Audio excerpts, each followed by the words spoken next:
السلام علیکم ورحمۃ اللہ تعالی وبرکاتہ۔ آئیے ناظرین، میں پھر ایک بار آپ کی بارگاہ میں حاضر آیا ہوں اور امید کرتا ہوں کہ آپ خیر و عافیت سے ہوں گے۔ تو ناظرین، آئیے اس موسم کے لحاظ سے میں آپ کی بارگاہ میں ایک ایسا زبردست نسخہ لے کر کے حاضر ہوا ہوں جس نسخے کا نام ہے حب شفا۔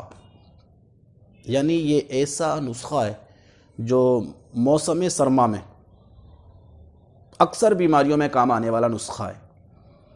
اگر کسی کو نزلہ ہو گیا ہے اور نزلہ اتنا خطرناک ہے وہ جانے کا نام نہیں لے رہا ہے، اکثر ہم نے دوائیاں استعمال کر لی ہیں، ڈاکٹروں کو دکھا دکھا کے پریشان ہو گئے ہیں، تھک گئے ہیں، لیکن نزلہ ہے، ناک بہنا بند نہیں ہو رہا ہے، یا دماغ پر چڑھ گیا ہے، دماغ میں درد رہنے لگا ہے، یا پھر ایسا زکام ہو گیا ہم کو جو وہ ختم ہونے کا نام نہیں لیتا، مہینوں گزر گئے، ہفتے گزر گئے اور یہ نزلہ ہمارا یا زکام ٹھیک ہونے کا نام نہیں لے رہا ہو، دکھا دکھا کر ڈاکٹروں کو ہم تھک گئے ہوں، یا کھانسی ہے، کھانسی سوکھی ہے یا بلغمی کھانسی ہے، اس کھانسی سے ہمارا جسم کمزور ہو گیا ہے، پھیپھڑے کمزور ہو گئے ہیں، جسم پیلا پڑ گیا ہو اور کھانسی ہے کہ ختم ہونے کا نام نہیں لے رہی ہو، تپ لرزہ، ایسا لرزہ ہو گیا ہو کہ پریشانی کے عالم میں ہمارے ایام گزر رہے ہوں، وغیرہ وغیرہ،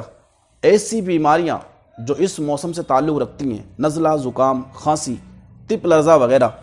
تو آئیے ایسی بیماریوں کے حوالے سے میں ایک ایسا زبردست نسخہ آپ کی بارگاہ میں پیش کرنے کی سعادت حاصل کرنے جا رہا ہوں۔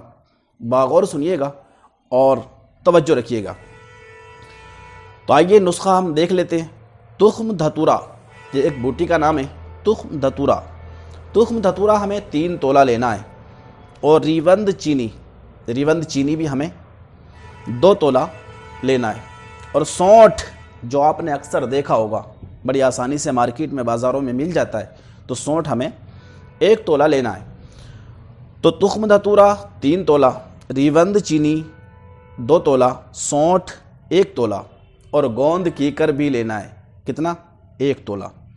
اب کرنا یہ ہے کہ تخم دھتورا، ریوند چینی اور سونٹھ کو ہمیں بالکل پیس کر باریک کر لینا ہے، اور جو گوند ہے اس گوند کو تھوڑے سے پانی میں ڈال لینا ہے تاکہ وہ اس گوند کے اندر پانی مکس ہو جائے اور وہ ایک چپچپا پانی بن کے تیار ہو جائے گا۔ اب ہمیں یہ کرنا ہے، جو ادھر ہم نے جڑی بوٹیوں کا پاؤڈر تیار کر لیا اور ادھر اس گوند والے پانی سے ہمیں اس کو مکس کر لینا ہے، یعنی پسی ہوئی ادویاں کو مکس کر لینا ہے۔ اب ایک گوندے ہوئے آٹے کی شکل تیار ہو جائے گی۔ اب ہمیں چنے کے برابر گولیاں بنا لینی ہیں اور اس کو سکھا لینا ہے، اور اس کے بعد اس کو محفوظ رکھ لینا ہے۔ اب اس کا استعمال کیسے کرنا ہے؟ تو اس کا استعمال اس طرح سے کرنا ہے کہ 1 یا 2 گولی دن میں 1 یا 2 بار تازہ پانی سے اس کو استعمال کریں، تو انشاءاللہ عز و جل میں امید کرتا ہوں اللہ پاک نے چاہا تو کیسا بھی نزلہ ہو، کیسا بھی زکام ہو، پرانی سے پرانی کیسی بھی کھانسی ہو، تپ لرزہ وغیرہ کیسا بھی مرض ہو گیا ہو، الحمدللہ ان گولیوں کے استعمال سے 100% آپ کو شفا حاصل ہوگی۔ تو میں امید کرتا ہوں کہ آپ اس نسخے کو استعمال میں لائیں، خود بھی اس سے فائدہ پہنچائیں اور دوسروں کو بھی اس سے فائدہ پہنچانے کی کوشش کریں۔ تو بنے رہیے گا، ویڈیو کو لائک کریے گا، شیئر بھی کریے گا، اور چینل کو سبسکرائب بھی کریے گا۔ بنے رہیے گا، انشاءاللہ عز و جل جلد ہی اگلی ویڈیو آپ کی بارگاہ میں پیش کرنے کی سعادت حاصل کریں گے۔ اللہ حافظ۔